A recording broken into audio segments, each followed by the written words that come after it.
All right. Okay, all right. Hello. This over here. This over there.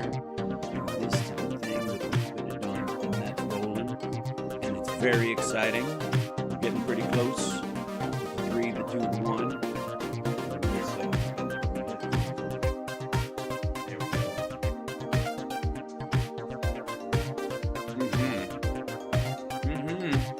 Uh-huh. Hit that like. We're about to get started. I'd love to say something like, we got to get 500 likes before I'm even going to start the show or something. Hey, that's nonsense because I'll start the show anyways. But also, I'd have no way of looking. I couldn't even be awful if I wanted to. All right. We're getting there. Man.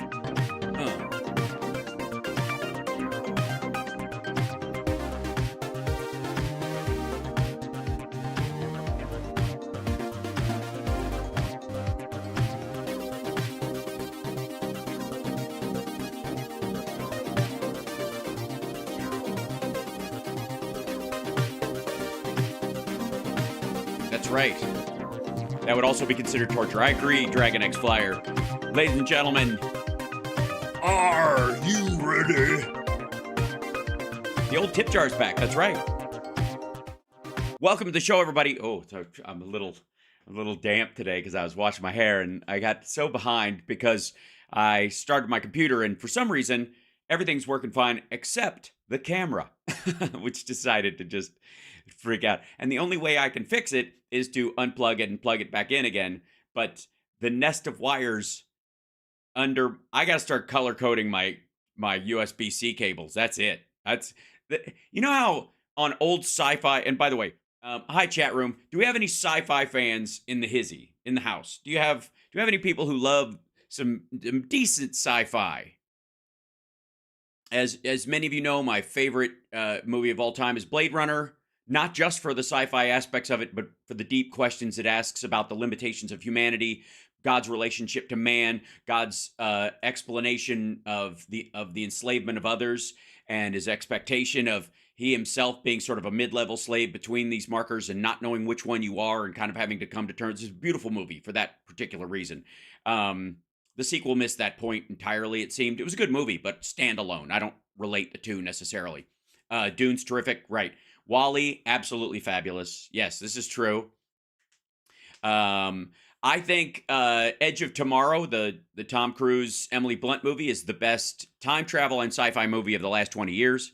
Alien and Aliens, in many ways, two different genres of movie in one sequel situation. Because the first one is really a slasher film. If you think of it, it's basically Jason in space, even though they made that and that was ass. It was, multiple people trapped in an environment against a single killer that is overpowering. Amazing. And then Aliens is a totally different, it's about resilience in front of an overwhelming force, which is a fantastic storyline as well.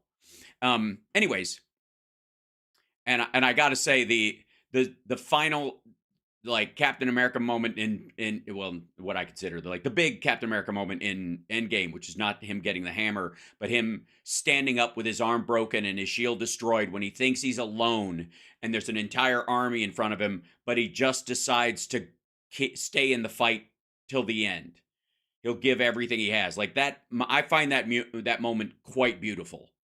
Before he hears "on your left," before any of that shit happens, I love that. I just love that. It is inspiring. It's great. Anyway, so that said, in a lot of, Star Wars for life, absolutely. Especially the originals, not the prequels. I don't know what the fuck that is. How do you have ships in the prequel that are better than the ships in the after? Never mind. Anyways, I hate when they do prequels and the tech is better than the tech in the movie they're making because of the thing. All right, there you go. So, one of the things you see in a lot of kind of what would be old shitty sci-fi is wires that have lights around them, like lit wires and stuff. And we're like, what the fuck would that be for? Who gives a shit? Or blinking lights that you're just like, why are those lights blinking? Well, I got to tell you, as somebody who runs this show on the regular, if there are a bunch of lights that if I glance at them and they're not blinking, I'm like, oh fuck. So it wouldn't surprise me at all if you have a giant, setup with huge computers on it that there's all these little lights blinking, and if you just squint, you're just seeing flashing light. They're blinking and flashing. They're flashing. I can't take it anymore. One of the greatest William Shatner moments, Airplane 2. But it doesn't matter until that light, that one particular one in that row, stops blinking, right? And the same thing is, I think, true of cables, of wires, because you can't tell if a wire's bad because it's opaque, right? You don't know if stuff's running through it. They have like iPhone cables. I have a few of them that are LED, and they light up when they're charging and stop when the thing is charged. They turn dark, or they're dark if it's not plugged in. So, of course. But if you like just having that as a reassurance, you plug it in and you might or might not hear the clunk that tells you the device is charging or what have you. If you don't have that, it's really reassuring to see that fucking lights, the lights going through that line going, okay, I know it's charging. And you can glance across the room and it's there. You know what I'm saying? And I have a feeling that at some point, if that's available in like USB-C cables, I'm going to end up color coding, like the cameras are green lit up cables and the fucking microphone is a red lit up cable because those are my primaries, and then the other devices I use are just blue, right? And if any of the blue ones are fucked with, and there'll be shades of blue because left to right, gradient blue to purple. That's how these giant spaceship, the deck of the Star Trek happens. Somebody went, I think we're going into the light right there. Nobody can tell if the quantum transfuser is low on vigerium, and so we're going to need a little light that lets us know if we're low on vigerium in the quantum transfusioner. So put that, build a new panel and put another. All they need is a little blinker. I just need it to blink when it's good, and if it stops blinking, we know we're fucked. And if it's too much, make it blink red. Just something terrible. You know what I mean? So no, red is bad. That's interesting. It's the exact opposite of our evolutionary growth, because if you made it blink green, we don't like green things because that means the fruit isn't ripe yet, but red means it's ripe in a lot of cases. So red should be a good color, but to us it means fire, and we're getting too close to the fire. So make it blink red. That will generally, it's the one thing the Klingons and the Vulcans and the Romulans and the fucking Wookiees, we know everybody, they all agree on flashing red, something's fucked. So do that. Give me a new light right there that just lets me know that that's fucked. Yeah, that'd be good. Put it right next to the toilet clog light, because I'm glancing at that one all the time, and so it'll be in my field of view. See what I'm saying? Yeah. So I channeling the 14th Doctor, maybe. It's Hal McSparks. You fucking A right it is. It is an unusual rabbit hole, I'm sorry. But it has to do with, the struggle is real. I swear to God. Like, because I know the cable that's coming out of the camera. I can see it here. But when I get under the fucking desk, Jesus. A labeling system might help. But even still, that doesn't tell me if it's working or at the time, and if I should be moving my concern over to another problem. Hal doesn't drink. He'll never quite get the Scottish accent. Yeah, I don't have enough. It's not drunk enough for you. I tried to do that. I guess I could slow it down a bit if you want me to. I was able to get around Edinburgh quite well. It's true. When I was there, by faking an accent because they didn't understand where I wanted to go when I was there. So that's the thing. And it always again, there's a huge difference between your like comedy accents and your genuine attempts at an accent. Yep. Needs more haggis. I'll step on the haggis pedal today to make that. I'm Scottish. You sound too sober. Right. So I guess if in my way of thinking, you would sound Irish. Is that the idea? All right. Anyways, so lots of stuff to cover today, and the major's going to be joining us at the hour. Is that the case? Is that right? I cannot change the. See, I'll pass along the hell of it. Use colored masking tape to tag my wires like 10 colors. Oh, I don't doubt it, my friend. All right, but we do have we have the guest, right? I'm just checking on my guest. Ojeda is going to be joining us at the hour. I think so. So I'm just making sure. I'm pretty sure we're good. But we'll make sure. He's got all of his information. He's ready. We're cool. We'll see him at the hour because I have a lot to talk about, and I know I'm going to get lost. I know I'm going to dig in on a bunch of this shit because there is so much news. It's a fire hose today. So just be prepared. And there is some AI stuff specifically because it is Friday AI after. Yes, the Army Major is joining us. But let me start off with something that's a little, I don't know, relatively obscure, I guess. And this one, I got to shrink this article down so you can see it. Okay. Because I found this fascinating. Big difference. You know how we've been talking about under Joe Biden that not only has unemployment gone down, but the gap between like minority unemployment and the overall average has tightened. It has gotten closer. And for all practical purposes, it should be fairly close. I mean, obviously, there'll be maybe cultural differences from races and religions over time that will make them waver below it or above it and that kind of stuff. Shit you can't govern, you can't control. That's part of people, whatever. But it should be fairly... I'm sorry, is it too close to my face? Am I making my mic blink red? It's very exciting, though. I think it adds a little show to it. But anyways, so the goal should be to narrow that into a thread of different groups where it's just a narrow band and you can't distinguish them that much. It shouldn't be shockingly separate from other stuff. And for the first time, again, Trump always touts that he lowered Black and Latino unemployment, for example, and he only did during the times it was drifting down with everything else. But the gap never narrowed, and that's the thing. Well, under the Biden administration, the gap has continued to narrow.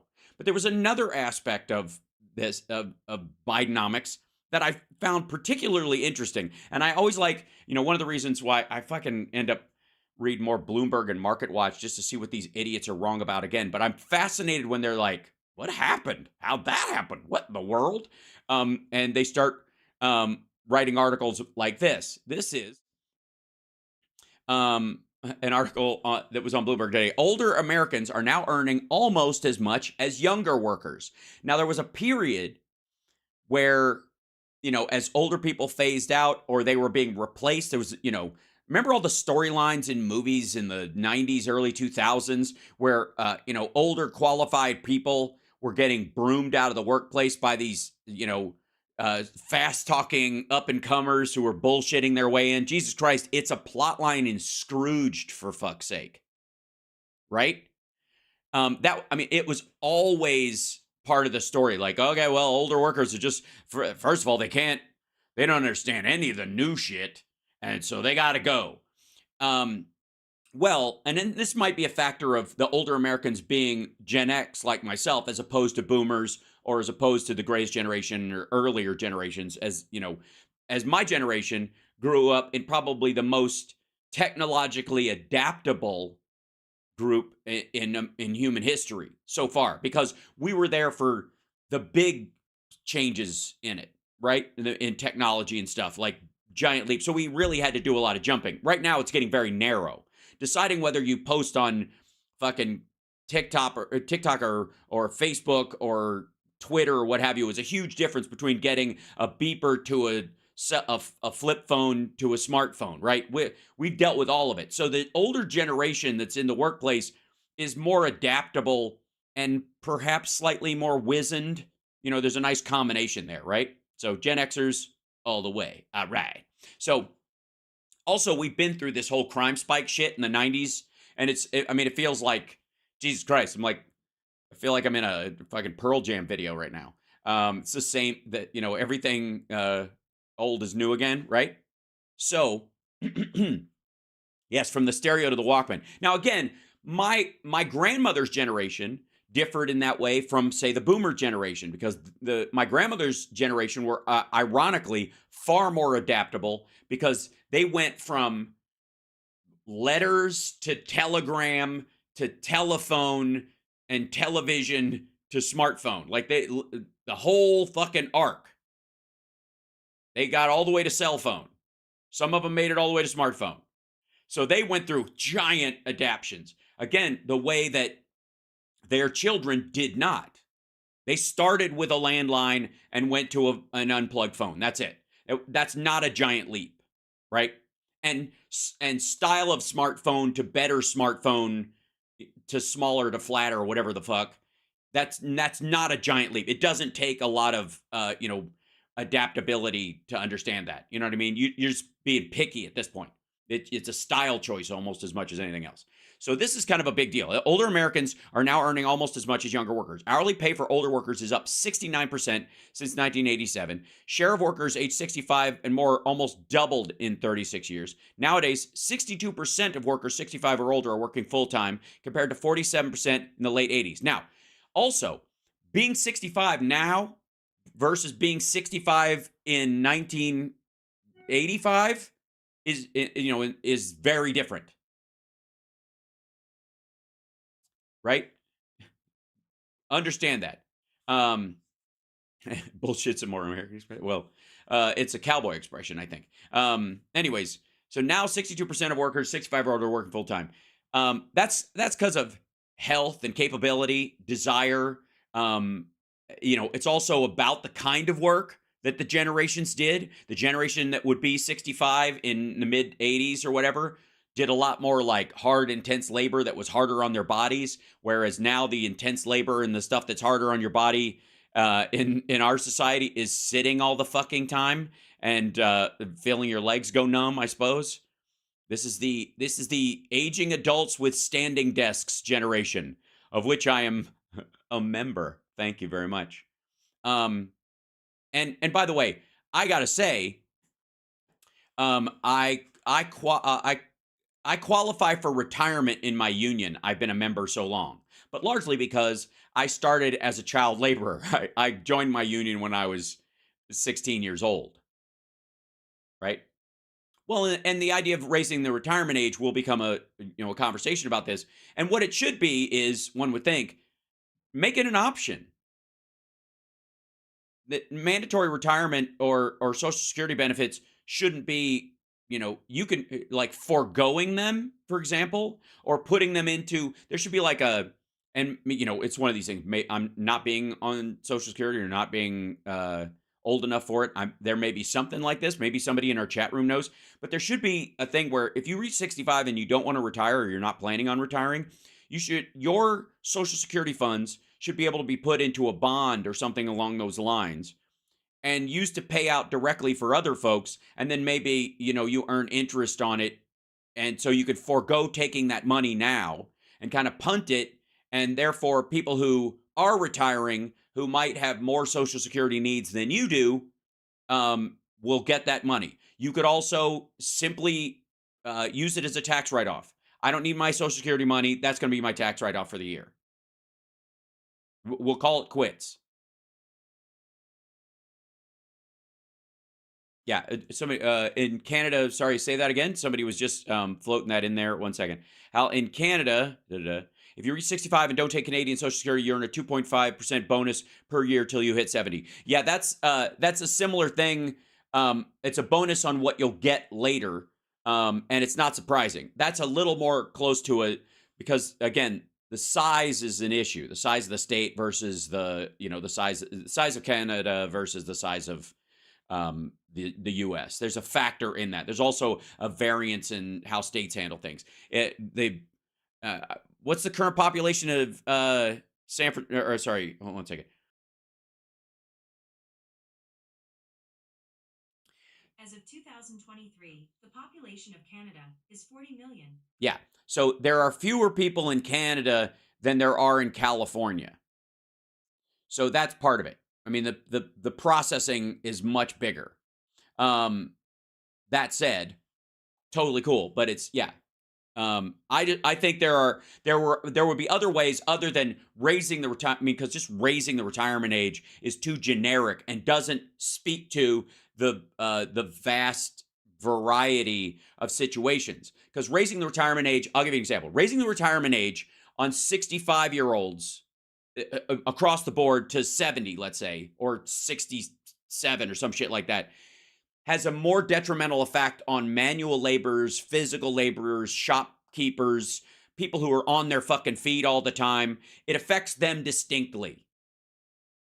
It doesn't raising the, the mandatory age where you start taking Social Security for people in, middle management or office workers or that kind of stuff is not the same thing. And it would be less harm to them if they go, oh, I gotta work 2 more years doing this shit. That doesn't have the impact on your fucking body the way working in in an auto plant or being working in in waste management, something like that, like dirty, heavy, hardworking jobs, right? And so just raising the flat number is a stupid way of handling it because people genuinely do different stuff. Right? There's physical work, and it should be like, and again, we get into the meshy area. What qualifies as physical labor? And people, nurses is a great example because they're on their feet, and it's a very physically intensive job. Yes, metal manufacturing, roofing, all this and there'll be an argument. There'll be a gray area about what that looks like. If let's say you're a nurse and you're going to retire, but during that time when you're 60, you're no longer working as a floor nurse. You're now a supervising nurse for the hospital. Well, then you could extend your, you're still useful in that job and you're very good at it. You shouldn't be forced to retire to get your benefits or else at that point, right? But if you're a floor nurse and that's your thing and you just never moved up because that's not your thing and you just do your thing and you spend most of your time like my mom did, focused on raising your kids, and you just stay in RN and never get a supervisory position until your kids, have moved out and all that other stuff, maybe. Then you should be able to retire at 65 still and not just get it bumped up for 2 years because more people have office jobs than have your job. Does that make sense? I just you guys know how much I hate fucking generalizations and especially when dealing with complex issues, there's this kind of like, well, we'll just see that number. We'll just make that number 1 higher, right? It's a spinal tap answer to the question.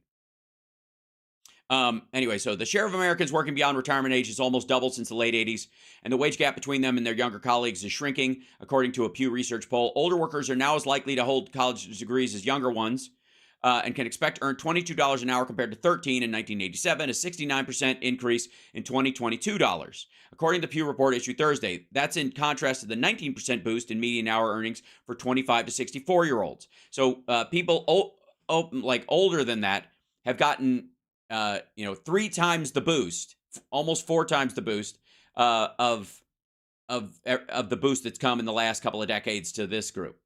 The trends are reshaping the U.S. workforce as seniors participate in the labor market. Participation in the labor market is expected to rise, while the participation rates of most other age groups stall or decline, and that's because of the number of those people. So there you go. All told, about 19% of people 65 and older are unemployed, are employed, compared with 11% of that cohort in 1987. So you've got a growing group of people who are making more money when they are working longer, and that's what's making them. Let's be honest. You have to. What does this? And I you know how I'm always talking to you guys about reading the 3rd paragraph, right? Like always check the 3rd paragraph. That's the yeah but paragraph. Okay. What's the other factor of something like this as far as the sampled population they're talking about? The 19% of people versus the 11% of people, the more people that are working in this time and the wages they're making. I'll tell you, the people that are making less than this have retired. This is factored into a smaller and smaller sliver, which is important. I mean, it's still a larger number, but the people who are still working will keep working because they like the money they're making.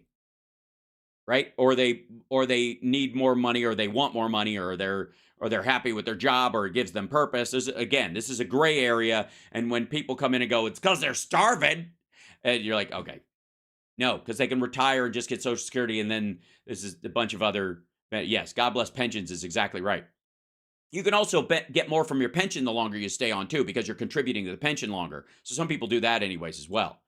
And yes, the availability of pensions is absolutely a factor of it, and they can pay into it longer. But it's also about Social Security benefits, and also about whether or not you need them, also how hard your physical job is, right? Bingo money. Yes, and bingo money. That's right, Howie. I think you've hit the nail on the head. Our chat room is super fun. Can I just say that? Love you guys. By the way, hit the like. We're early in the show, and well, we're not actually. I got 15 minutes. Jesus Christ, this has gone by quickly. All right, quickly. Now let's jump to the next one. This is a super fucking important story. New York's rich condo buyers risk losing secrecy cloak of LLCs. Good.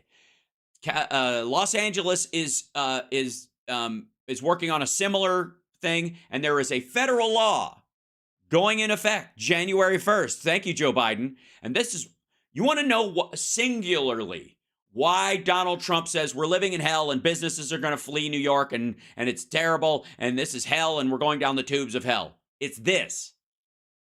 It's real estate shell companies, of which Donald Trump has his entire fucking career is based on these bullshit LLC shell companies where he's fucking around with other people's money. That's it. Yeah, thanks, Joe. So February 1st, there's one of the reasons they're pushing back on this is that it's a double rule, that they have to list it with the state and they have to list it with the federal government. Yeah. So I think this is friggin' awesome, and it needs to happen everywhere. And again, you can have this be like something that has to be behind a privacy wall in the government. The government just has to know. So if somebody needs to know, they can find out. And they can prove they need to know, maybe it's on the level of securing your taxes or something like that. It should be the same level. If people need to look at your tax returns, they can file for that, or there's a lawsuit specifically around it, and they've got reasoning for it, and then they can get them. Like slightly less than the standard for your tax returns should be who fucking works there, who owns the company, who is the investor in this company, and where'd this money come from, right? Yeah. And this is why, by the way, Comer and his buddies are all trying to tear down Biden's president. They want to get rid of this fucking rule, the federal rule. They want to repeal this. They can't, but they want to repeal that rule on the federal level. And then they want to, stop it on state levels. This is going to be a major push for why they, above the table, it's going to be like, we're surrounded by woke what the fucks. But after the meeting's over and everybody's sitting there, having scotch like fucking Mike Lee in Utah saying he's going to destroy Social Security, along with that conversation about destroying Social Security and Medicare and putting them on the trash heap of history, is also going to be this rule. Because that's how most of these people hide their money. There are good reasons to not have your address listed. As somebody who got death threats while I was on Queer as Folk, believe me, I know. That said, it should be a fairly simple thing, and the government should have a list of who owns the actual house.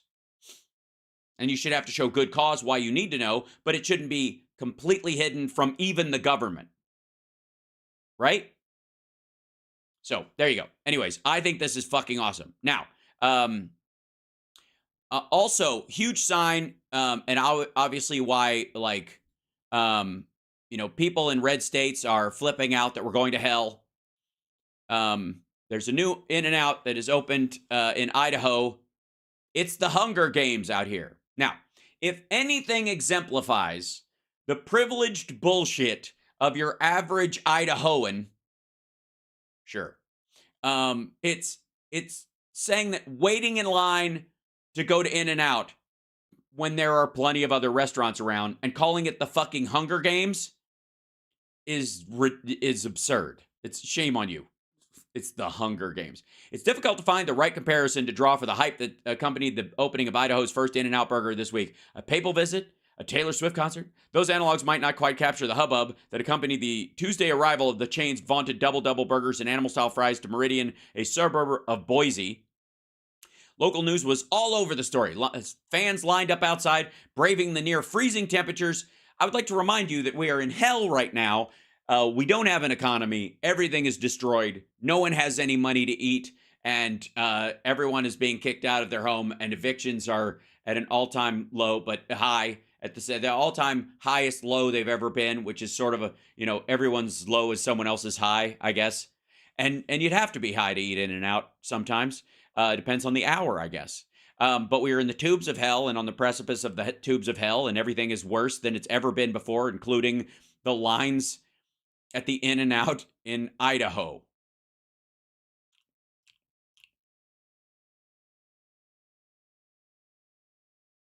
Trump won Idaho, by the way. So I don't think they deserve a In-N-Out, quite frankly. It's a California chain, and the socialist communists that run In-N-Out from the inside should pull it back, in the name of the workers of the world. So I don't know why these assholes want to eat commie California burgers. All right, then the other. Okay, so this is the cool part. Let me tell you, we have heard stories all over the place about how AI is, people are using it to write term papers and essays, or they're using it to create online content or whatever. That's all marketing bullshit. And all that is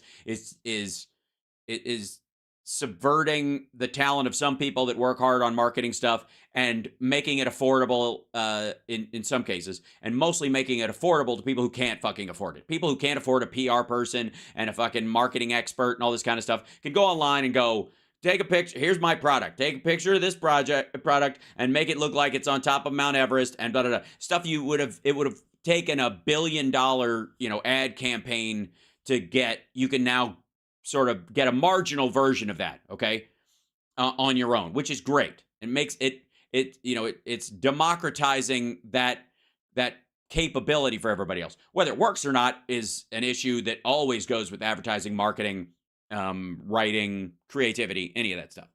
But where it does matter is this.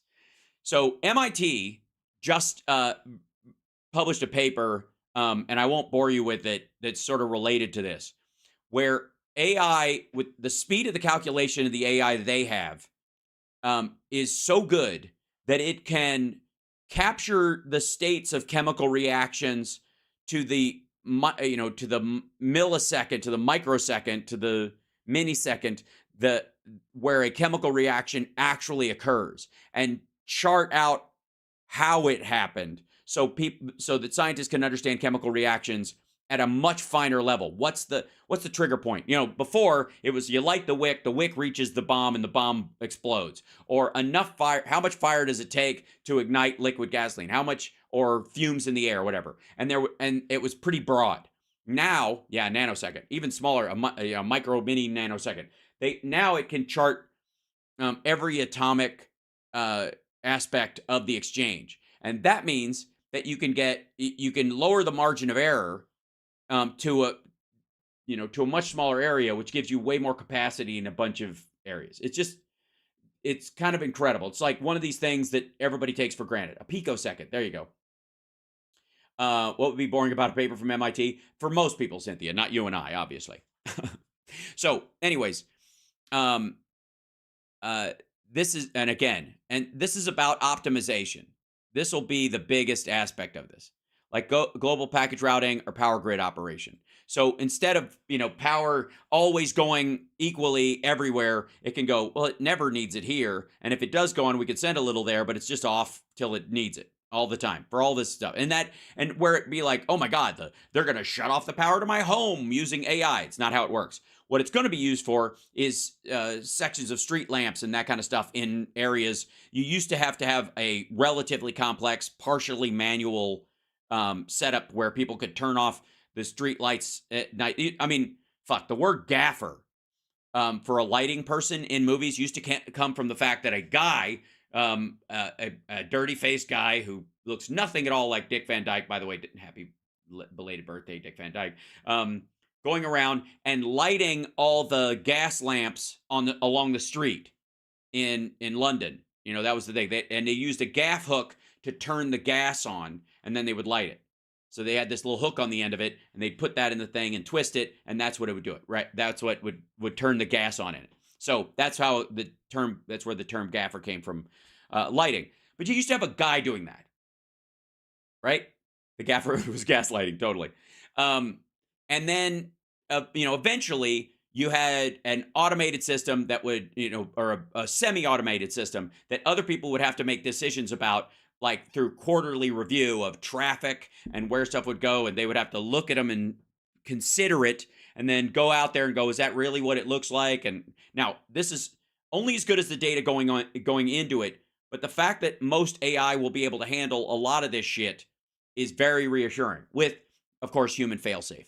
So this is, I can't tell you how enormous this is. I know it's just like, I was reading this morning, and I'm like, good Lord, like the stuff we take for granted in the background that doesn't go very well, and all that, they kept, well, say what you will, but they kept the trains running on time. That shit. That's well, you must be great at Trivial Pursuit. I make the game drag on forever because I argue every point, because they get it. Trivial Pursuit gets it wrong sometimes. I'm just saying, it's not the whole truth. All right. So, in particular, though, in going through this story, the number of things that does AI scare you at all? No, it does not. For a couple of reasons. And this is, maybe we'll talk about this a little bit with the major. I don't know what his feelings are about AI, but you know how, like, to some degree, music became democratized to some degree when you could record music at home. That a home studio had my home studio has the recording capability of any great studio in the 70s, with the exception of maybe a drum room, but I can use perfected drum sounds from, like, Superior Drummer, which is a synth drum setup that sounds like a real drum in a real room. I'm honest to God. So just the capabilities. I mean, the Beatles had 4 tracks and they bounced everything. The first albums were in mono, for fuck's sake. Like, now, there's no excuse. And that's what's driving a lot of musicians crazy, is that you should be able to do this, but mixing is a talent. Mastering is a talent, and people forget that later on. Anyways, the democratization of it meant that there was a lot more shit music, but it didn't really get rid of the giant artists. It just created kind of a cool middle class of artists that could actually put good stuff out, good sounding stuff out, make way better demos than they ever had. Yes, you definitely have to use the gear. So it's why I studied audio engineering from Kimo Williams, who was at Columbia in Chicago for a year and a half with my buddy Tom, because we wanted to mix and master our own records, because I believe in learning. Anyways, same thing is true with AI. There's going to be these giant AIs, and everybody's like, oh my God, the Chinese, what if the Americans get it? And what if the Russians get it? Let me tell you what, AI is such instant capability that it's smaller actors you have to worry about. That an AI, the sort of the chaos of potential AI by small actors, terrorist groups, and that kind of stuff will be the biggest concern. The bigger countries have no real reason to create an overlord that will run away from them. The Warning has a fantastic mix. From Queensryche's The Warning. So, point I'm trying to make is that there are too many moving parts in AI. It's kind of like the printing press. At one point, if the Catholic Church said, we don't want Bibles printed because if people start reading it, we're out of a job, is the idea. If it was just them, it'd be one thing. But there are too many people that could benefit from the printing press that go beyond religious documents and go into fucking books of recipes and history and all that kind of stuff. Oh, the girl band, The Warning. Sorry. I don't know which warning we're talking about, but they're all good. So AI is similar. That's why AI has been more equated to the introduction of the internet and the introduction of the printing press, because it is a ubiquitous thing. It is everywhere and nowhere. and it won't necessarily benefit anyone more than the other. And the idea, by the way, China will try to use AI for these particular reasons because surveillance of their citizens and the like is very important. And they'll use it to gather and store information. It can't strategize with them. So the bottleneck is around human stupidity. They're never going to get past that any more than anybody else is, because they're not going to listen to, they're not going to let a chatbot tell them what country to attack and when. It's not going to work that way. However, they have to, all the beneficial parts, all the social and all the commercial aspects of it, they cannot allow to be used because they've got a stopper on certain information. They don't want their citizenry to interact with a broad knowledge base, and that's what the purpose of AI is effectively with everybody else. So, all right, real quick, I've got 3 minutes, and then the major's going to join us. So let me get ready for him. By the way, I want to remind everybody: like, subscribe, give a thumbs up, support the show. Just do it. Just give it a try. Come on, don't be scared. Major's got all the necessary links. I'm hoping he should be good. I'll turn on the speaker so I'll be able to bring him in when he does show up. Now, if I may, let's move this over here. It's always I don't know why I always have to reset this thing. Why? I'm sure there's a thing in Windows where you can set up I want these pages opened on this thing every single day, but I've yet to find it. So here we go. Well, I'll roll this down and I'll be able to see him when he comes in. Excellent. So like, subscribe, give a thumbs up, patreon.com/HalSparks. There's the Venmo. Super chats are welcome and are the only reason, these are the only reasons this show exists. Am I interviewing Biden's dog? No, that's a different one. As far as I know, the Army Major has not bitten anyone in the White House. So we'll see in a second. Yeah, Richard Ojeda. And it's funny, we had a conversation once about the pronunciation of his name, and because Eddie the Fingers Ojeda, and I think he pronounces it Ojeda, but Eddie the Finger Ojeda in Twisted Sister has a similar name, and it was, and now whatever. Anyways, it's just, we've had a crisscross conversation about that a couple of times. Hold on, I see him in the background. It might be him coming in, or it might be, of course, an AI bot trying to destroy my show coming in. Nope. Oh, there we go. Oh, I see him. Oh, there we go. I don't hear him yet, but I will in just a moment. I'm sure he's got to turn his microphone on for safety's sake. And yeah. Can you hear me? Oh, now I can. Absolutely. Let me set you up and bring you in. And give me 1 second. Everybody in the meantime, hit that like, will you? Do me a favor. Come on now. Don't be afraid. And let's see. 3, 2, there you go. Pop that in there. And there you go. Okay. And there, okay, here we go. And he lists a little to port, so I'll move him to the side. There we go. That's excellent. And ladies and gentlemen, let me bring him on right now. It's the Army Major himself. Richard, how are you, my friend? What's up, my brother? Doing pretty well, man. Can't complain. Sure you can, and I think it shows taste in breeding that you don't. I think we all can complain. We just know better. And anybody wants to know my attitude towards complaining, you need to listen to the song "Complain" by King's X. That's all I'm going to tell you. You'll love it, and it will sum up the chip I have on my shoulder about unnecessary complaints. Or how things should be. So first of all, how you been, my friend? It's been a bit. What have you been up to? Catch us up. Well, I started a turn left pack. Yep. And I actually also now own the trademark for the word jackaloon. So nicely done. We have started a little bit of a clothing line where it's fabulous. Big Donald Trump on the front with the jackaloon hat on. So yeah, there you go. And then other than that, just going nonstop, man. I mean, just there's so much stuff going on, and now the election season is about ready to kick in. Yeah, I mean, we're going to be going nonstop, man, because there's a lot of stuff we got to do, man. That's can't right. lose this democracy. No, we cannot. And anybody like funking around with the vote this time around is going to be catching more hell than they have ever gotten. Because previously it was like, oh man, come on, you're gonna move it between a margin of error, and that's how Nader basically gave us George Bush's reaction to 9/11, and that's, you know, we haven't learned this lesson, and everybody kind of grumbled about it over the last few years, but now it's on. I don't know how stark the contrast has to be between presidential candidates for people to recognize this is not the time where you just roll the dice and go, I don't know, maybe I won't vote, maybe I will, maybe I'll third party it, maybe I'll RFK Jr. it. You know, I liked what he said about the Jews and the Chinese and COVID, so maybe that's it.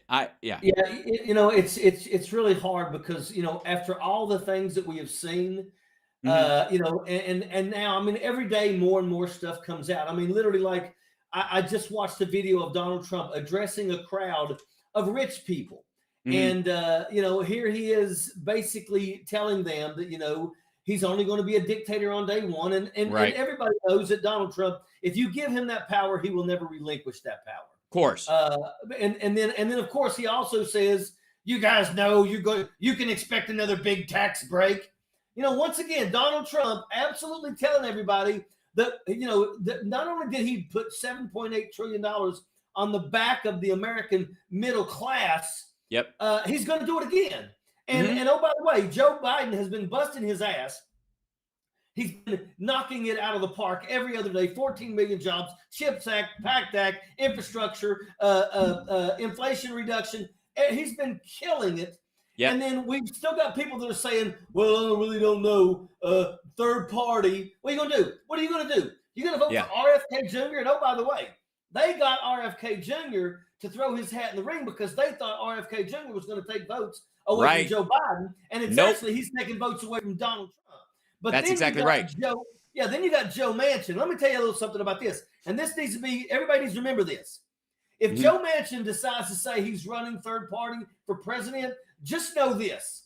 Joe Manchin has been in control of West Virginia for 40 freaking years. And oh, by the way, we've been 48th, 49th, and 50th in every crappy category there is under Joe Manchin. So do we want our country to mirror that? Right. I mean, it amazes me how the well, look at go watch The Wild and Wonderful Whites of West Virginia, and you'll know exactly what I'm talking about. That the translation of government policy into actual on the ground programs and other stuff in that state in general have been a fucking nightmare. So you know, it's just, and the idea that this like weird act of ego will be this guy's, you know, final spot. Now, I honestly don't think he's going to run. But I do think he might try in the next cycle because he's young enough at this point. If Biden's going to be the oldest guy, a lot of people are suddenly going, well, I'm only 70 or I'm only 68. I can run and that in 4 years, that kind of thing. So expect a bunch more of that for sure. Yeah. But like, yeah, overall, I think we're actually going to have a really good year next year, but I'm committed to it. We're going out with a Sexy Liberal tour. You are committed to it as well. And tell everybody like how to like help the pro-left pact and all that kind of stuff. Well, let me also tell you that my Turn Left PAC. Sorry, Turn Left PAC. If you go to you type in turnleftpac.org, you can go on there. Yeah, you can buy Jackaloon merchandise, but you can also support our billboard fund. We already have billboards in Lauren Boebert's district. We've already got about 5 billboards up, and they basically say, they're basically calling her out because, you know, Lauren Boebert and typical Republicans, they'll knock down an elderly woman to take a picture with a daggone veteran coming back from a combat zone. But the truth is that Lauren Boebert and many of the Republicans voted against a veteran's pay raise. And they also voted against the Pact Act. And the Pact Act is absolutely going to be crucial for people like myself, because I'm going to be honest with you. You know, my father was recently diagnosed with Parkinson's. I'm sorry. Parkinson's doesn't run in the family. Parkinson's comes from being exposed to things. And my father spent 10 years in the military, and he was in Korea, and he dealt with all kinds of other crazy stuff. But the Pact Act absolutely will be helping a lot of people like myself. Yes. Because I'll be honest with you, I have been exposed to everything. I've been exposed to burn pits. I've breathed in burning bodies. I mean, I've been exposed to everything. And I just feel that there's no doubt about it. It's going to hit me too. You know, my father-in-law died of cancer 3 years ago that they basically tied to Agent Orange from Vietnam. And the Pact Act allowed, when he passed away, my mother-in-law still was able to get 50% of his disability because of the Pact Act. So instead of her going into the poorhouse, she has a check that comes every month because of the Pact Act that's keeping her from basically finding herself struggling. And that's something that's important for me because that's about my family. Yeah, absolutely. And I have a relative, and I won't say which one because it's their privacy or whatever, who just had a biopsy of a that was related to 9/11, was their work on the day on 9/11, and they had 4 other people in their unit that went there that have died because of this. And so, absolutely. And again, it takes Joe Biden and Jon Stewart and Democrats to get this across. The Republicans fight it. And then on top of that, which is a very, I got to say, I was amazed at their pushback against the Pact Act. I really was. Because I would think they would be the first ones to just kind of like, again, crowd around veterans and go, that's $1 I can spend, and I'm totally cool with that. But for some reason, they took like a Putin-esque attitude towards people where like, well, they've outlived their usefulness. This is what they're done. This isn't I only give a crap about stuff that actually happens to soldiers while they're fighting because I want them to win right now. I don't want them to be winners. I want them to win for me. Which is very, it became very obvious that that's the way the Republicans have started to feel. And the NDAA voting that just happened, honest to God, they were more interested in kind of like a win against woke in their district that they could talk about than voting for the NDAA, which was kind of amazing. Yeah. Well, at the end of the day, we have to look. I mean, and I know you know this. Yeah. But like it just now come out that 1931, 1932, that legislative year turned out to be the worst year in our history in terms of legislation. They passed a whopping 21 bills. And this current Congress has only passed 22 bills. And oh, by the way, out of those 22 bills, which makes them not last, not the worst, but they're next to the worst, 3 of those 22 bills, one of them was to basically vote to create a commemorative coin. What the hell is that? And then also 2 of those was basically to rename hospitals. I mean, we're talking about, people need to wake up and realize that the Republicans are not interested in pushing legislation that creates jobs, helps the poor, helps the sick, because they don't do anything. They've been in power now and they've done absolutely nothing except scream and yell at Hunter Biden. And now Hunter Biden's ready to go, and now they're refusing to let it go live so we can see, because they know Hunter Biden's going to embarrass them. Right. Well, there's, again, we've dealt with a lot of there's no there in a lot of what they're doing. And we know that this is also a balancing act to try and make it look like it's a wash. Everybody's corrupt. Trump did this. This is right out of his playbook in New York. You know what I mean? Whenever people would bring up the shady, charity shit he would do and all that kind of stuff, he would always sort of bring up gangsters and mobsters and other crime and that kind of stuff and going, basically, this whole place is a cesspit. Why are you bothering me in the middle of crime? You know what I mean? It's almost like his argument is, I'm low on the totem pole, get to the other crime first and then get to my crimes. And you can argue that that's been his argument about the statute of limitations stuff in the New York court. He keeps arguing that the statute of limitations ran out on a bunch of stuff, and that's how he won in court 90% beforehand, because he outran the judge effectively. That's it. That doesn't mean you're innocent. He just thinks that's what winning is. You brought up Boebert real quick, and I just want to show everybody this real quick. She wrote this earlier. She goes, my Pueblo Jobs Act just passed the House. My bill will create 1,000 jobs in southern Colorado at a time when we're being crushed by Bidenomics. Thrilled to be able to deliver this victory for Colorado's 3rd District on my first bill that will be signed into law. And I wrote down, if Joe Biden signs your bill into law, doesn't it become part of Bidenomics? Because technically, if Biden's the president and he agrees with anything that gets signed through his stuff he has signed off on, it is part of his economic policy. Yes, that's good. No, that isn't. That's what Bidenomics is. You're welcome to Bidenomics, dum-dum. Yeah, it amazes me because actually he is having a phenomenal first term. I mean, he has reduced the deficit. Now, Donald Trump put $7.8 trillion on the backs of the tax-paying citizens in this country. Joe Biden has already reduced it by $3 trillion. And that's another reason why it's important to give him another 4 years. Now, I know there's a lot of people talking about, they may do a switcheroo at the last minute because Joe Biden may actually, but if he does, I mean, look, I'll take Gavin Newsom. I'm down with that.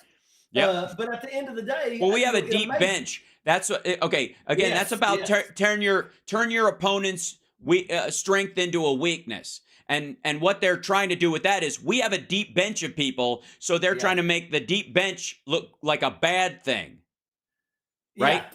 That's that's the trick. And if we look at their bench, you've got Nikki Haley, who is telling all of you that you know what? I know you've paid into Social Security your whole life, but we want to raise the age to where most people will never be able to reach that age. Right. And then she wants to cut Medicaid, Medicare. I mean, that is the number one front runner. That's one of the things they like about her. The ironic part is that they're turning on her for a bunch of just even attempts at normalcy, and they're just going to eat it. There's no fucking way. First of all, I got to say, and I think I'm curious your opinion on this. There's no way that the GOP in its current form votes for a woman of color for president. No way. And certainly not having one as VP to Donald Trump for fear that, good Lord, what if he dies during office with all the crap he eats and stuff? We're going to automatically have a woman of color as president? No way. No fucking way. Yeah, that's not the Republican. That's not the Republican way. No, not now anyways. I mean, there might have been, you could argue that maybe there was a drift in the late 80s as things were kind of evening out. Women's rights had sort of hit a high watermark at one point, and racial integration in the country had hit a high watermark at that point. And then, but even then you're I don't know, maybe what are we talking? 20% of the Republican Party would legitimately go for it. Right now, this is just an anti-Trump vote as a way of look, if we run her, at the very least, we're not going to vote for her, but we can say we ran her and Democrats chose an old white guy over that lady. That is the only strategy they have. They don't really believe in her. They don't think she's a real candidate. It's frankly, it's gross. But it's also, if you listen to these people, I mean, they don't give two shits about the middle class or below. And it amazes me how, Donald Trump has tapped into. And once again, it's you talked about West Virginia and the wild and wonderful whites. Let me tell you something, I hate to say it, but there's a lot of people like that. And, they will vote for Donald Trump. They believe that Donald Trump cared about them. And Donald Trump didn't do nothing to elevate these people's lives. These are people that are scraping their pennies together to get, NFT cards in the hopes that maybe one day they're going to get a stitch of Donald Trump's blown out underwear or some shit like that. Oh my God, the shreds of his suit being sold for money. Is that something a rich billionaire does? Honest to God. No, that's the thing. Well, here's the thing. Rich people will not be buying into that bullshit. Poor people will. And I'm are you kidding? And do you really think that Donald Trump, first off, he has a closet with about 100 of the same exact suits? Totally. Yes. Do you really think buy them all, put them together, and there's 9 suits worth of fabric being sold? Right. Yeah, exactly, no question. Exactly. I mean, this is the biggest grift. And people are falling for this shit. And by the way, we already know that the NFT cards were really nothing more than freaking Brooks money laundering catalogs. Yeah, that they stuck his head on. Donald Trump. Good Lord.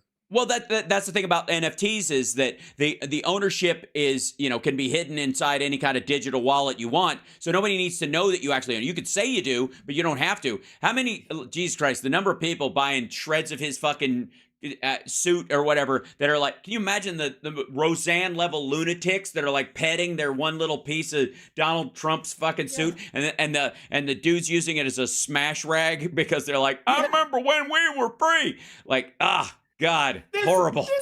This is like the Shroud of Turin. It's exactly like Jesus on it. It's exactly like the Shroud of Turin. Fake. No, I'm kidding. So, yeah, like I bought all the pieces of the Shroud of Turin. I got like 9 shrouds worth here. How did this happen, right? I thought this thing would have degraded with time. For only $5,640, you can get this piece of a sock. Well, yeah, right. Oh my God. But again, this to me, as much as people will talk about how like, oh my God, look at the cult level support this guy has supposedly.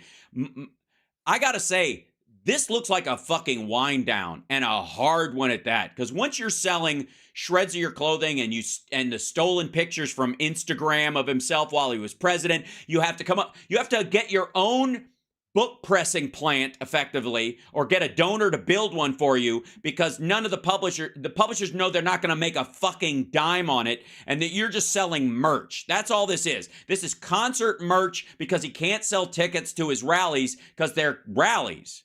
They're free. So he's got to sell something else, and he's not getting a dime from the rest of the shit. First of all, he can't get money from the picture, the mugshot. All that money goes back. I don't know how the fuck they're going to get it, but that lawsuit's going to be fun. But then, so what? This is his workaround. I'll sell the suit. I'll sell pictures of the picture. I'll sell pictures of me next to the picture. That's his trick. That's the other one. Well, it amazes me too how he surrounded himself with literally the dumbest of the dumb. I mean, did you see the other day how Rudy Giuliani literally walked outside of the courtroom and looked into the cameras, and once again, he couldn't say it inside the courtroom, but looks in the cameras and says, everything I said about these 2 women are correct. And I mean, he is going to lose everything. Everything. And I don't have no pity at all. I'm at the point now where I'm like, I hope they die poor and hungry. I got to say, I don't know if you've seen this, but so apparently Rudy Giuliani is not talking to his attorneys right now. That's the thing. That's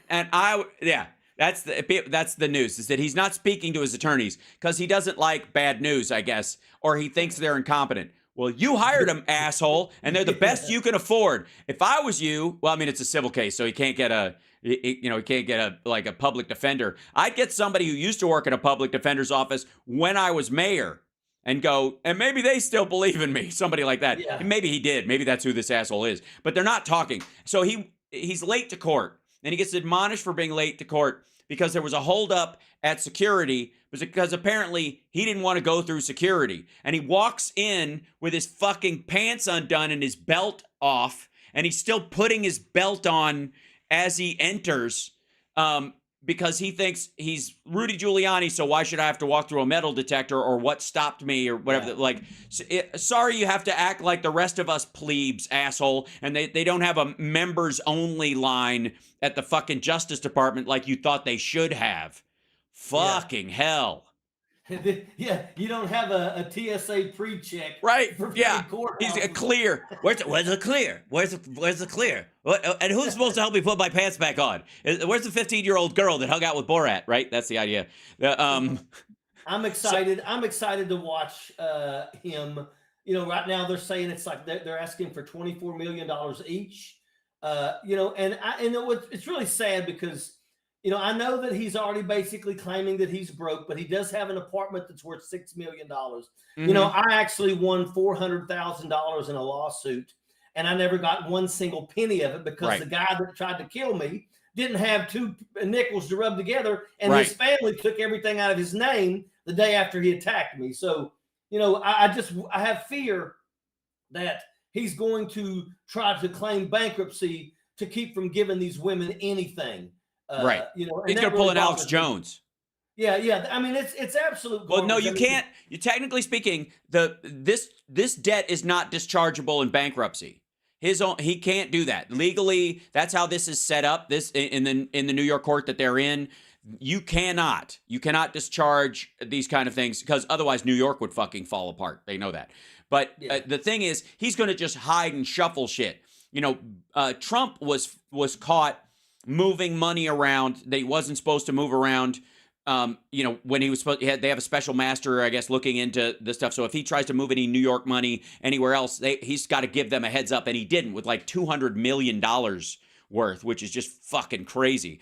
Rudy is doing the exact same thing right now. This whole fucking charade and any delays that he's doing is so that he can put his money into a fucking trust that he gave to somebody else that he bounced through another account, like money in Cyprus or money in fucking the Caymans or wherever the shit, or Switzerland. There's no fucking way Rudy Giuliani doesn't have a Swiss bank account. And all of his like ill-gotten gains from Europe are in there. The problem is he can't access any of it to pay his legal fees without setting up a red flag that says where the fuck did that money come from? Yeah, right? That's why. So it's just gotta stay hidden until after the collapse. It's Pol Pot level riches. Well, I'm going to tell you that what people also need to understand is that Rudy Giuliani is not getting any plea deals whatsoever. Mm-hmm. And the RICO case in Georgia is mandatory 5 years. You have to serve 5 years before you can even be pardoned if somebody wants to pardon you. So I'm going to tell you that that's a state trial. Right. That's right. And here's the thing, though. Remember, what's going on in Georgia with the fake elector scheme is going to go on in Nevada, in Wisconsin, in Pennsylvania, in Arizona, because those are places where the fake electors did too. So those are court cases that are going to come. So at the end of the day, there's no way on the face of this earth that Rudy Giuliani and Donald Trump and them are going to get away with this. I mean, and they're defendants in this case, they're defendants in the other cases too. So, right. I mean, at the end of the day, Rudy Giuliani is going to be held accountable. He's going to be found guilty. And the truth is that it don't matter if he's got money in the Swiss banks or anything. Rudy Giuliani is going to go to prison, and he's not going to come out. Because if you think, and I say this about Donald Trump too, when you have lived a life where you have never been held accountable for anything that you've ever done, even small accountability feels like torture to you. Yep. So Donald Trump, Rudy Giuliani, they're finally going to be held accountable for what they've done. And I'm telling you right now, I don't think Donald Trump will live 3 days in a jail cell. I believe his heart will explode. I don't think he'll be able to. That's the thing. Is it like, again, I've often said that I think if he goes to jail, it would be the only time he's ever relaxed, because he's fucked to some degree there. But at this point, I don't think he, to not get into the same shit they do with Joe Biden. In watching Trump's, his rallies lately, and I did a whole one on Friday or no, when did we do it? Monday? Oh, Jesus Christ, they all blend together. Tuesday night, that's what it was. I did a whole one, and it's been I haven't done a whole one of his speeches in a while, and he was a fucking mess. Like, it's not only is it's starting to sound like it went from, it's this regular speech plus the griping, right? That was normal for a while. Now he's talking to the audience, and they probably feel closer to him than ever because it feels really intimate in that regard. Like he's sitting across the table from you, fucking spitting into your salad while he's bitching about his wife. It's that kind of a conversation. Like, he is just like grinding through this shit, and he is overwhelmed by it. You can totally tell. And he's also old and befuddled, and everything he says about Biden is something he fears in himself. Like, he's scared shitless he's losing his grasp. He talked about it longer than I have ever seen him talk about it before. So the weird thing is that I think you're right. I don't think he gets to, what's going to happen is he'll never have to report to jail the first time. He'll be able to be released on his own recognizance pending appeal. If he's found legally, he'll just have certain things. He might lose his passport. He might have, guards or some shit like that. But he's gonna, and there'll be limitations under FARA and other stuff about who he can visit and call. Like, they might even monitor his calls rather than go to jail. But if they said you're guilty and you have to go to jail or whatever, like the impact on him psychologically and physically will be fucking. It'll be heavy. It'll be enormous because it's already doing it. Yeah, I don't think he'll be able to to survive. And I don't mean by like getting shanked or anything like that. I'm just Nope. talking about the anguish that he will feel, you know. And of course, you know, I don't Well, know it'll be if, the if first he, real doctor he's seen since he got COVID because, yeah, you know, he'll get good medical attention in there. I'm dead serious. Like, he'll yeah. get better medical care in prison than he gets even as a former president because he still has these sycophant, dumbass doctors, the people he can pay to say he's taller and skinnier than he is. Yeah, Right? yeah, 6'3", 215. Yeah, Uh-huh. yeah. Dude, I weigh 165. Get the fuck out of here. I'm 5'9". The hell And out of then, here. yeah, they showed a picture of an actor next to him. Donald Trump, I guarantee you, is pushing 350 plus. Well, Guaranteed. now he's less because he's lost weight, but he looks haggard. But he's still, I mean, he's still definitely around 300. Well, And and if he's lost weight, it has not been lost, you know, the proper ways. It's lost because he's not sleeping, because right, he's not yes, eating, because yes, he is absolutely right. You that's know, what McCarthy he, said. Right, yeah, McCarthy said he went down there because they said Trump's not eating. That very well may be true. Everybody in the chat saying Ozempic. He's not. No. If he's taking Ozempic, that somebody else is swapping it for his Adderall once every 3 days.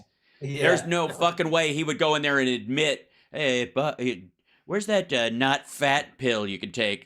Out loud. yeah. So he's probably diabetic, because they're saying in the chat. I agree. Stress is absolutely an absolute part of that. Now, one of the big stories that just came out, and I want to get your opinion on this, and I'm sure you saw this, it just came out in the last 24 hours, that during Trump, a top secret folder with materials about Russia, raw intelligence, disappeared. Mark Meadows, apparently they kept it in a safe within a safe, they called it. Inside the CIA, it had to be kept in a safe. You had to take it out of the SCIF, and then you had to return it. Trump asked for that file, that folder, that entire thing of information, because he was going to declassify all the shit about 2016. And his staff got to redacting elements of it. And they never got around to actually declassifying it because he ran out of time, because I think the more they looked at it, they're more like, oh, fuck, that's true. That's true. We can't scrub this whole thing. People are going to wonder why we blocked out this whole thing. I think they got to a point where they're like, no amount of redaction is going to clear us. There's too much shit in here. And so they just blew it off. But the original, with all the unredacted stuff in it, is gone. And it was last in Donald Trump's possession.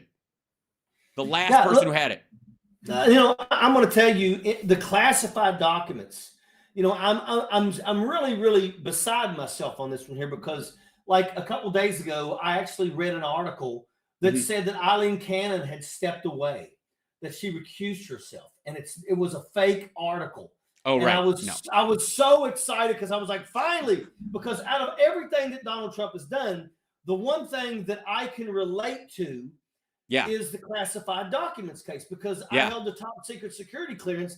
And I'm going to tell you, I mean, in the military, I mean, you will go to Leavenworth quick. Yeah. I mean, you will not, don't collect $200. Your ass going straight to Leavenworth. And they don't play no games. I'm talking about, in a SCIF. If you walk into a SCIF in the military, you won't even see anything. You know how they shred paper? Yeah. I'll tell you right now, if shredded paper falls to the ground and it's not policed up, the person that's managing the SCIF can be in a lot of trouble. I mean, there's crazy rules and regulations to this.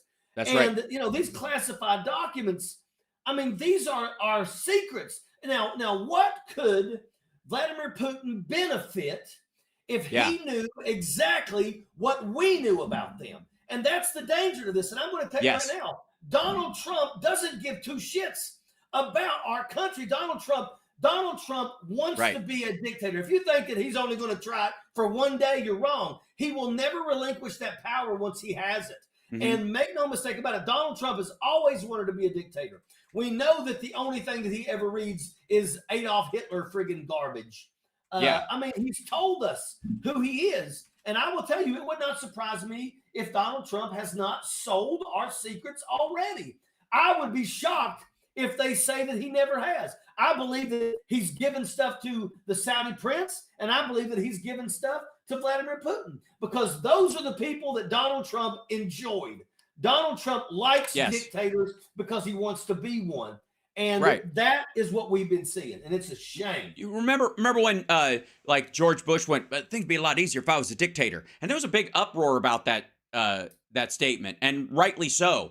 But people in general knew that he was kind of kidding. Like, he wouldn't attempt that. Even the fucking fact that his dad was a former president and worked for Reagan kind of kept that idea in check, right? That he was just that's what made it a joke, and you knew it was a joke, even though I would argue George W. Bush himself is a joke. But so is Trump. But Trump is dead fucking serious about this, and this idea that, like, I'm going to do it. I'm just one day. And that's because that's all it takes when you're a fucking dictator. This is what that one day is to him, is I'd wish for infinite wishes in the genie conundrum, right? That's what he's talking about.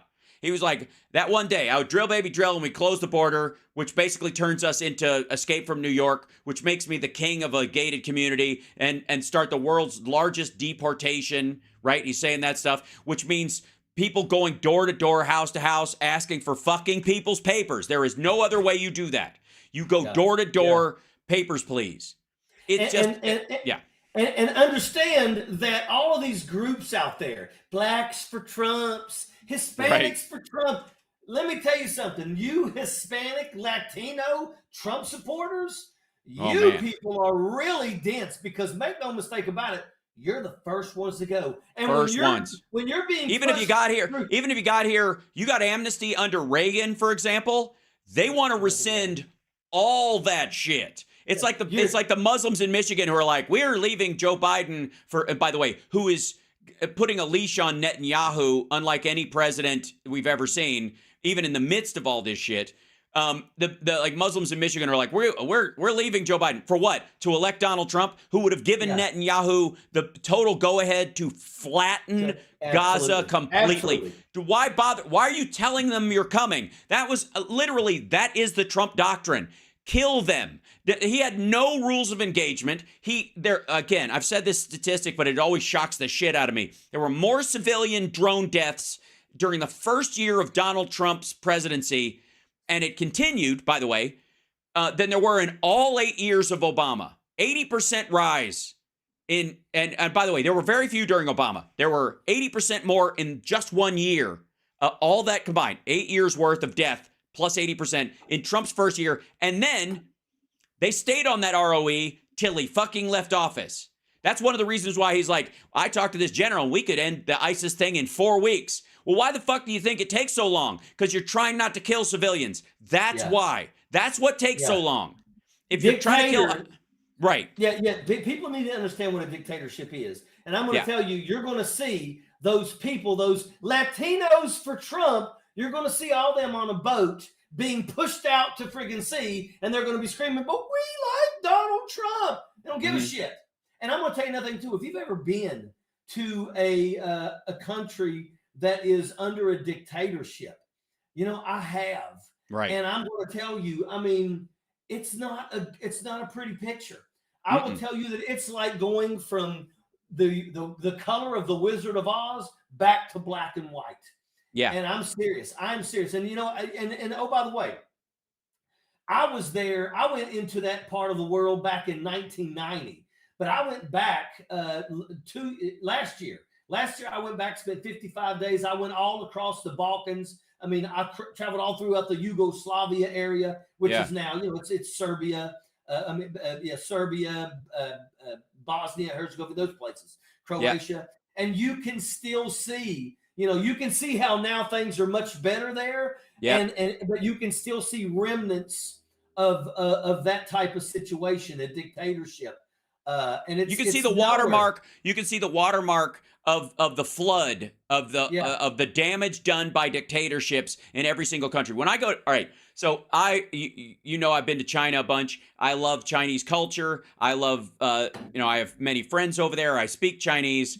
It was meaningful to me as I grew up like with Bruce Lee as almost like a sub father figure to me, because I had his books of philosophy. I was devastated when I I learned that he died. I think I was 8 when I learned that he had died when I was 3.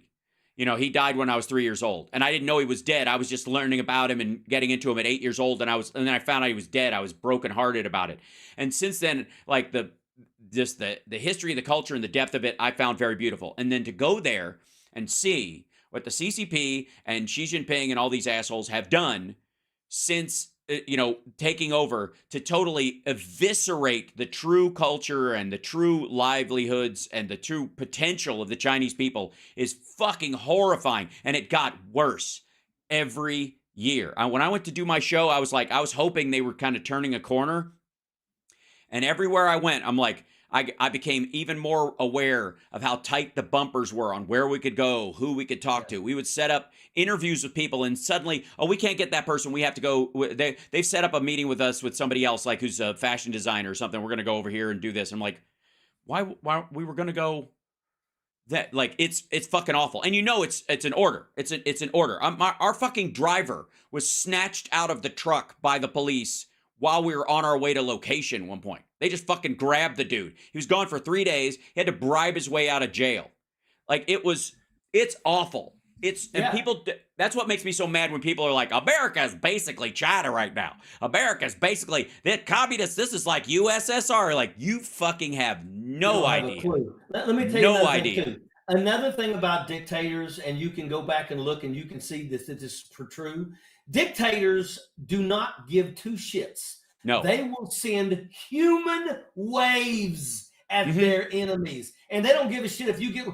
Right now, they are estimating that 87% of the active duty military that was in Russia when they invaded Ukraine, 87% of the initial active duty troops are gone. They're dead. They're dead. And I sit here and I say to myself, that's the type of power that dictators have. Yeah. And that's the kind of power that Donald Trump wants. And people got to understand. I mean, Vladimir Putin, it's Vladimir Putin's way or be damned everything. Vladimir Putin is destroying Russia. I mean, when this is their economy is ass right now. I love all the people who are like, they're doing great. Like, you just don't care, do you? You're just reading it as you see it coming off of fucking Jackson Hinkle's feed. You are absolutely out of your fucking mind. Like, it's insane. When, by the way, that first wave, that 320,000, they're still losing 1,000 a day since that number happened. Since they lost, today is the 15th. Yeah. Today. Now it's already nighttime over there. Yeah. They lost 1,030 troops today. Today. They have lost almost 340, I think it's 343,830 is how many people they've lost. Well, that's why I think that's what the Z was. I think the whole Z's on everything at the beginning of the war was World War Z. I think they were making a reference to waves of human beings. If you look at World War Z, the movie is basically like so many people, they're crawling over each other, and you could never escape because the bodies just kept piling, and even you would just crawl on top of the dead and on top of the dead and on top of the dead, and we just will overwhelm them. We got way more people than they do. We'll just do it. And that's exactly what's happened, or what they're trying to do. But to lose 80% of your force, and again, we're at, I don't know, whatever, 300% of what they lost in 10 years in Afghanistan. Yeah. Good Lord. Yeah. I mean, Eric's in our chat says if the U.S. had those numbers, there would be riots in the streets. If we didn't, there were practically riots in the streets over Iraq before we cleared 2,500. Yeah, we lost. I sit and think about this. 1,030. About 3 days ago, they lost 1,300. Yeah, and I'm sitting here thinking to myself, I'm like, good Lord, that's 2 battalions. Yeah. If we ever brought up numbers like that, in 20 years, we lost, I think, 2,700 people, around 2,700 people in 20 years in Afghanistan. We lost over 5,000 in 10 years, or not even 10 years, it's 7 years in Iraq. And I'm telling you right now, I remember the worst day in combat because I was the battle space that we owned was Wardak, Logar, and Bamiyan. Those were the 3 provinces that my unit controlled. And it was when the CH-47 got shot down in the Tangi Valley, and that CH-47 was filled. It was like it had like 40 people on it, and like 32 of them were all Navy SEALs. And I mean, it was brutal. But the Tangi Valley was if you were outside in the Tangi Valley, you were under fire. Yeah. I mean, I felt so bad for our troops that had to go to that shithole. But I mean, that day right there was the worst day. And I mean, even in Afghanistan, we were like, man, this is not going to be good. You know, hell, they made that. Who knows? We could be pulled out. But that was our worst day. Every day, they've lost a minimum of 700 and a maximum of 1,300. That's the most I've ever seen is 1,300 losses. Yeah. But that's every day. Yeah. Every day.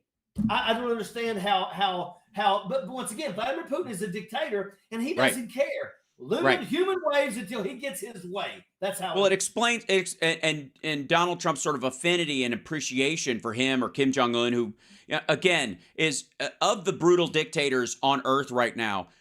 Kim Jong-un is the most personal. There's an absolute aspect of look the other way or a total disregard for human life in Vladimir Putin and in Xi Jinping. But Kim Jong-un oversees deaths specifically more often than any of these guys. He's the guy who watches the executions, who orders them and watches them while drinking wine. He's one of those fucking guys. And he's the one Trump brags about knowing the most. And do you honestly think that Donald Trump would not love to be able to watch his enemies get literally crushed? I can guarantee. Here's the thing. I think he thinks he would. He would, but I think he's a fucking cream puff, and I don't think he's got the stomach for it. Because here's the thing. There's always been this. They've always said psychologically. One of the things that is consistent about conservatives in particular, people who view themselves as conservative, is high ick factor, that they get grossed out very easily. It's one of the things that they tie to their aversion to like gay rights or something. They view it as icky. It's why like abortion and it's why you can move them with like pictures of fetuses and stuff like that, because it's gooey and icky, and it evokes a very big response, right, in those folks. They don't have any clarity when those kind of things happen. It's really in the zone of they get phobic about it. And he's a well-known germaphobe, even brags about it at some point to get away from the accusations about the pee-pee tape and all that shit.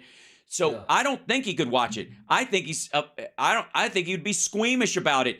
And he's much more akin to Xi Jinping, who orders it done and never looks the way again. Vladimir Putin, he wants to hear back what it was like when somebody he doesn't like was killed, but he's not masturbating to it the way Kim Jong-un is.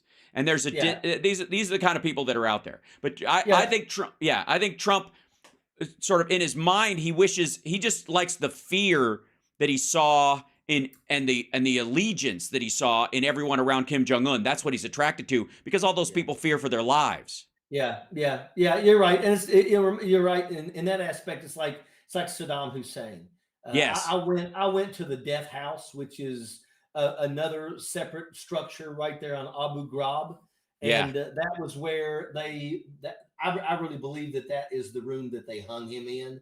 I've been in that room. I pulled the levers, but when they hung him, it looked exactly like the same room in the death house, which makes sense to me. But the thing about that was that when we were there, you mean that they would hang him in his own death house? Yeah, I think that's where they hung him at. But I will tell you that. They said, we spoke to the leadership of, the Iraqi leadership that was there with us. And they said that, Saddam Hussein would literally show up like once a month. And they'd be like, well, if the place is overcrowded, they would line them up. And he would shoot like every third person. Pow, pow, pow. Yeah. Yeah, and you're kind of right, because Donald Trump is a wannabe. He's a fucking fraud, is what he is on every front, and all of his bravado is fucking ridiculous. The only all of his tough guy moments happen either at wrestling or behind a line of fucking Secret Service guards. Like he's just fucking this mouthy dude who thinks he's tough because there's a lion behind him, right? You know what I mean? Everybody's running from me. They're scared of me. Look at this. Just everything about him is fucking bravado bullshit. Yeah, and his kids are the same way. Same way. Yep. Yeah, Well, I think it's interesting because you have a hard time passing on elements of stuff to your kids. There's always a watered down version of it. This is the problem that racists always realize is that they're you know, and where the phrase, how do you keep them down on the farm once they've seen gay Paris? There's this element of cable TV more than anything else put a dent in functional racism bigger than anything else. Because when a person's in, even if there's not somebody in your neighborhood that's different from you, if you can watch something and go, I like that music, or I like that show, or I like that person, or I like that actor, I like that person on the news, or I like what this lecturer is saying because I can watch them on the internet, lecturing or what have you, and they sound just like me and I'm cool with them. You can't create this mythical kind of Borat thing about the Jew and their horns, and that kind of horse shit, right? It's harder. You got to work at it. Some of them do, right? Yeah. Some of them work very hard to make sure their kids, we don't want them going to public education, public school, mixing with other people, thinking they're nice and stuff, right? Yeah. That's right. Most of the panic, I would say. And then somebody's bringing up the Black Hebrew Israelites. That's the by the way, that is the Blacks for Trump folks.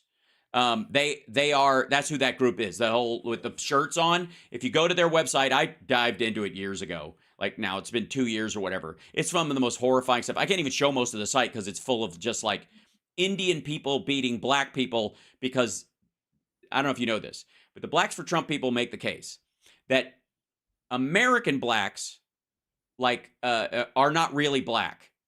They're not genuinely black people. They are the bastardized children of Native Americans and East Indian people. And that those groups drove out the original Native Americans, which were the black people that they consider themselves in line. This is literally what they believe. It's some of the most insane, disjointed bullshit. And there are dozens of these camps talking about all that. It's just fucking batshit. But that's all those guys that you see behind Trump with the website underneath it. They all believe that. They all believe that Barack Obama is the child of East Indian and Cherokee people who are trying to kill the real black people who were here before the Indians.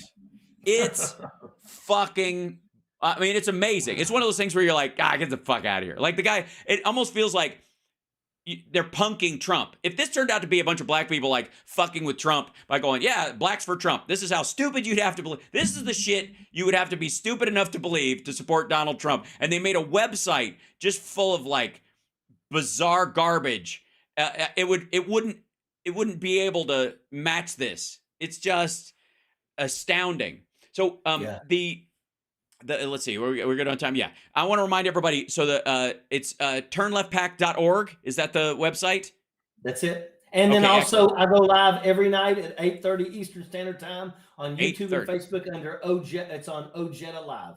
Ojeda Live, and I will. And are you on Twitter as well? Sorry, Twitch and Instagram. Any of those others? Yeah, I'm on Instagram. I'm on X. I guess Shitter. I call it shitter. I pronounce it like Xi Jinping. Yeah, I don't even know why. I really don't know why. I despise Elon Musk, and I don't even know why I stick with that. I do. I have to say, I'm kind of enjoying the fact that Elon Musk makes all of his living off of government contracts and electric cars, and Donald Trump is now made it a specific point in all of his speeches to attack electric cars, because if you could think of a dumber move to gain an audience than literally trying to cozy up to people who think electric cars are a fucking UN jack troop Illuminati conspiracy to take, freedom from America, and you're going to suck up to those fucking people and try to sell them a car? Are you out of your fucking mind? It's the weirdest. I don't get it. I don't know what that business plan is. I thought he was a genius. Yeah, exactly. Yeah, it's a shame. I just hope. I know we have a big year ahead of us, and the truth is that everybody needs to be participating in this. If you can't, if you can donate to a candidate, if you can be willing to knock on doors for candidates, make phone calls for candidates. If you can support organizations like the turnleftpact.org, what we've done is we put billboards all through Lauren Boebert's district, basically busting her out, trying to act like she supports veterans, but we show that she doesn't. Right. We're getting ready to put billboards up in Kerry Lakes, the whole state of Arizona. Great. And then we're going to go after Ted Cruz. We got merchandise, the Jackaloon merchandise. We got stuff with Lauren Boebert on the front and Trump on the front. So and we're getting ready to get a nice shirt. It's got Kerry Lake in a straight jacket. It's going to look really good. So, Excellent. Well, at some point, how about during the coming year? I think you and I should partner on a billboard someplace. Let's do it, brother. Let's do it. And then next time you go to China, let me know. I'll go with you. Oh yeah, I'm not going anytime soon. They won't have me. I had a 10-year business visa. It's still technically good, but if I entered China right now, they wouldn't let me leave. Wow. I'm not kidding. Damn. They would not let me leave. Well, then I don't want to go with you. No, you do not want to go with me. You do not. You know where you want to go with me? You want to go to Taiwan. Because if you go to Taiwan, you will see true Chinese culture thriving as it would under a free system of democracy. And by the way, if China collapses the way Peter Zion is saying it will, and I believe he's right about a lot of things. That guy's scary. The best thing that could possibly happen is during that collapse is if the Taiwanese government says, we will take over. We'll run China. Because all we got to do is do what we do bigger. And they absolutely could fucking do it. Because managing a monster as big as China this whole time, take that pressure off. And China could actually thrive as a genuine country under that. Yeah. So, And that guy you just mentioned, Peter Zion. Yeah. That guy, everybody needs to find him on YouTube. That guy is scary, but he knows what he's talking I found him early on because he was the only person saying what I'd been trying to tell people since I came back from China. Like when I was like, everything we were being told, I was like, this is just bullshit. Like, I don't know why anybody believes this. Well, the whole single child, preferably a young male, is basically created a situation where over the next, 10 years, they're going to lose demographic collapse. Yeah, there is no return. There's no younger generation. It's all people that are old, and they say they're going to lose like 600 million people over the next 25 years, and they got nothing. So, dude, I know for a fact that the 1.4 billion population number is and has been bullshit for a long time. That they started their decline demographically 6 years earlier than people thought, and much more precipitously. And the reality is that they've kept this myth alive that they have more than 1 billion people because their biggest competitor is India. And if India, the idea is you want to talk about a wave of human beings. If India loses the fear of Xi Jinping sending a wave of human beings to India's way over the territories, including Tibet and those areas, then if they suddenly wake up and go, wait a minute, 600 million, 400 million of them are male, half of that are too old to fight, a third of the other half are too young to fight. We got 1 billion people easy, and way too many men sitting around doing nothing. Here we go. That's going to happen. The biggest World War fear that I have popping off, as far as a big fight between two countries, is China and India, because they're both nuclear powers, and they're both, it would be an existential threat moment. Yeah, well, India. I'm supposed to go spend about a month in India here pretty soon. Yeah, I'm looking forward to it. We're supposed to go all over New Delhi. We're going to go to the Taj Mahal, but we're going to go over there because I'm going to sit down with about 25 people, and we're going to create the webpage for va.org. And we're trying to make it a one-stop shop for anybody getting out of the military, whether it's 3 years or 33 years. You can register for the burn pits, the Camp Lejeune water, all that stuff. We've got lawyers that will help veterans get their disability ratings. We're going to put like a picture of a silhouette with stars, and you click the star on the ankle, and it'll tell you the top 10 issues that soldiers claim. And the reason for that is a lot of people don't realize it. When you retire and you start doing your disability rating, you forget things. Back in 1990, I got trench foot because I got stuck for 4 days in a daggone area where I had water up to my damn knees, and I was soaked, and it was brutal. But when we were done, when I took my boots off, all the skin and everything fell off with it. And to this day, I still struggle, and I never remember. I hardly even remembered that when I retired. It becomes the new normal. Yeah, they basically turned around and ended up giving me 10% for the trench foot on my feet. But I still struggle with that today. I mean, I got to wrap my feet in towels when I go to bed when it gets cold because they're just like blocks of ice. But that's what we're trying to do. We're trying to help people to be able to get their paperwork done and get what they deserve. Because let me tell you something.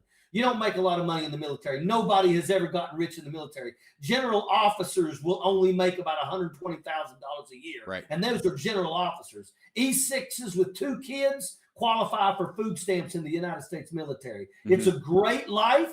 You can see the world. You're going to find yourself separated from your family. And that's another reason why, you know what? A lot of people bitch about veterans getting all this stuff. Let me tell you something. We get it at the end.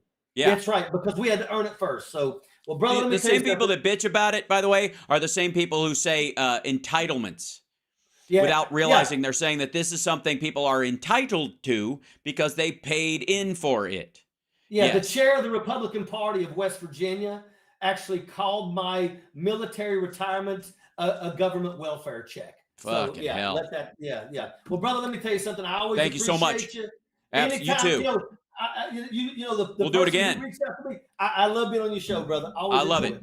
We'll make it happen, sir. I adore you and I appreciate you, and I'm so glad you could be on today.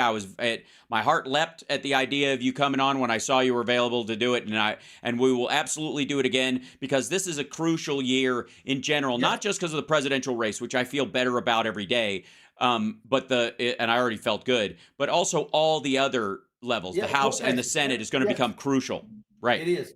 Well, brother, we're going to do it. You guys, thank you to all the people watching. Remember, you can go to Ojeda Live, and you can also go to turnleftpact.org and check us out.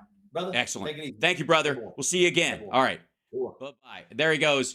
The Major joining us. Look at that. And knows how to exit like a boss. That's how you do it. You know what I mean? He just like, as soon as I transitioned over, click off and you're good.